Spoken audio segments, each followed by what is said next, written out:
Hello and welcome back to my channel ঘরোয়া রান্না with blog. আশা করি সকল বন্ধুরা খুব ভালো আছো। তো আজকে এই সুন্দর সকালে একটা সুন্দর ভিডিও দিয়ে শুরু করছি, দেখতে থাকো। আজকে ভিডিওটা তোমাদের আশা করি খুব ভালো লাগবে। আজকে অনেক জায়গায় যাওয়ার আছে, আর সেই জন্য সকাল থেকে খুব ব্যস্ত। 5টার সময় ঘুম থেকে উঠেছি, এখন বাজে 5টা 29। সকাল সকাল কাজগুলো করে নিই, না হলে শেষ করতে পারবো না। চলো তাহলে দেখতে থাকো।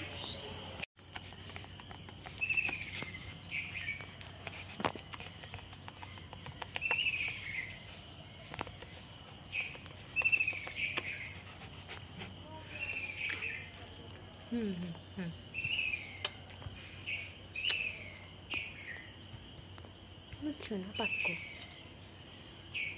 শুধু অসুস্থ থাকে, এটাই, আর কিছু না। দেখো চোখের কি অবস্থা হয়ে গেছে। সকালের ওয়েদারটা জাস্ট অসাধারণ। দেখো ঠান্ডা ঠান্ডা ওয়েদার, আর চারিদিকে এরকম কুয়াশা। সকালে উঠে যে গাছগুলো আমার প্রত্যেক দিনই থাকে, দেখো সেগুলোই করে নিচ্ছি। এই যে ফুলগুলো তুলে নিচ্ছি। আজকে না জবা ফুল গাছে অনেক ফুল ফুটেছে, দেখে ভীষণ মনটা ভরে গেল যে আজকে আসনটা একদম সুন্দর করে সাজিয়ে পুজোটা দিতে পারবো। জবা ফুল ফুটেছে, তারপরে সাদা ফুলও ফুটেছে বেশ কিছু।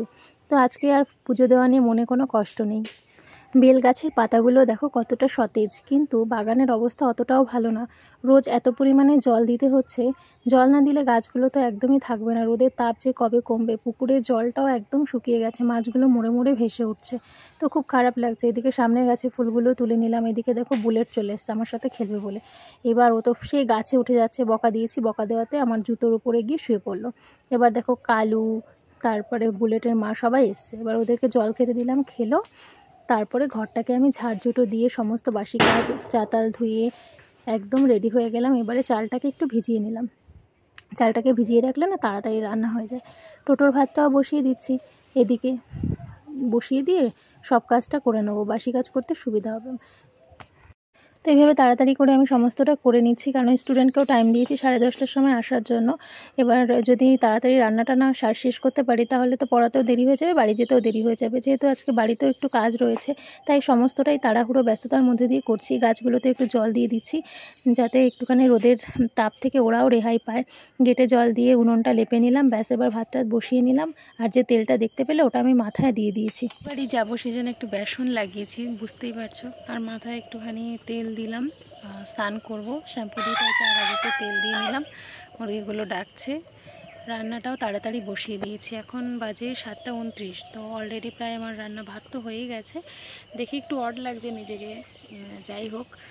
ডাল করব আর একটুখানি মাছ ভাজা করে নেবো, আর সাথে থাকবে আলু ভাজি।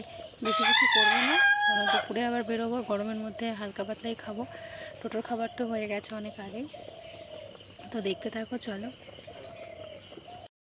দেখো 8:30টাও বাজেনি, তার আগে আমার সমস্ত কিছু হয়ে গেছে, রান্না সমস্ত কিছু। এরপরে স্নান করে নিলাম, আর আমার হাজব্যান্ডকে একটুখানি মাখিয়ে দিলাম, পুজো টুজো দিয়ে জামা কাপড়গুলো নেড়ে দিলাম। আমার যে প্রচণ্ড ব্যস্ততা রয়েছে, আমি ভেবেছিলাম যে একদম সময় মতন কোনো কিছুই শেষ করতে পারবো না। যাই হোক, সব কিছু সুন্দরভাবে শেষ করতে পেরেছি। আর এই যে গাছগুলো দেখছো, ওগুলো ওই সাইডেই ছিল। এবার এগুলোকে একটু ছায় এনে রাখা হলো, কেন কি জানো তো, প্রত্যেক দিন না গাছগুলো রোদের তাপে পুড়ে যাচ্ছে। এবার বিকালবেলা যতই জল দেওয়া হয়, গাছের ভীষণ ক্ষতি হচ্ছিল। সমস্ত কাজ হয়ে গেছে সকাল থেকে। আজকে যেহেতু অনেক ভোরে উঠেছিলাম, রোজই ঘুম ভেঙে যায় এই গরমের মধ্যে, আর বিছানায় থাকতে ইচ্ছে করে না। তো সকাল সকাল উঠে পড়েছিলাম বলেই হয়তো সব কাজটা তাড়াতাড়ি হয়ে গেছে। এখন খেয়ে নেব, ব্রেকফাস্ট করে নেব, তারপর গিয়ে পড়াতে বসবো। যেহেতু আজকে বিয়ে বাড়ি আছে, তাই ওকে বলে দিয়েছিলাম সকাল সকাল আসতে, সকাল সকালই আসবে। তো পড়িয়ে নিয়ে তারপর বেরোবো। আর যেহেতু বিয়ে বাড়িটা আমার বাপের বাড়ির এরিয়ায়, আমার নিজের জেঠুর ছেলের বিয়ে, সেহেতু সকাল সকালই যাব। বিয়ে হয়ে গেছে, বউ ভাতের অনুষ্ঠান, বিয়েতে যেতে পারিনি, কারণ ছুটি তো হয় না প্রতিদিন। দেখো আজকে একদিন ছুটি নেবে, তার জন্য অনেক ছুটির সমস্যার কারণেই আর কি যেতে পারিনি। 2 দিন ছুটি নেওয়া সম্ভব ছিল না আমার হাজব্যান্ডের পক্ষে, তাই একদিনই ছুটি নিয়েছে। আর এই বউ ভাতের দিনই যাব ঠিক করেছিলাম।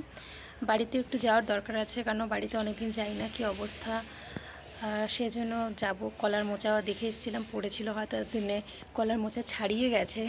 তো নানান রকম না থাকলে যেটা হয়। এবারে ব্রেকফাস্ট করে নিচ্ছি, দই দিয়ে চিড়ে দিয়ে হাজব্যান্ডকে দিয়েছি, আর আমি শুধুই চিড়ে লেবু দিয়ে নিয়েছি। আর দেখো এদিকে রান্না হয়ে গেছে, সেটাই দেখাচ্ছি। ফাইনালি আমি রেডি হয়ে গেছি, এবারে বেরোতেই হবে। এবার টোটোর ভাতটা দেখে নিলাম, এটাতে করে টোটোর জন্য একটু ভাত নিয়ে যাচ্ছি। যদিও গরমের খুব কষ্টই হয়, তবুও কী করব, নিয়ে যেতে হবে, নাহলে এতটা টাইম বাড়িতে থাকতে পারবে না। গাড়ির চাকায় জল দেওয়া হয়েছে, এবার ঠাকুর ঠাকুর বলে বেরিয়ে পড়েছি।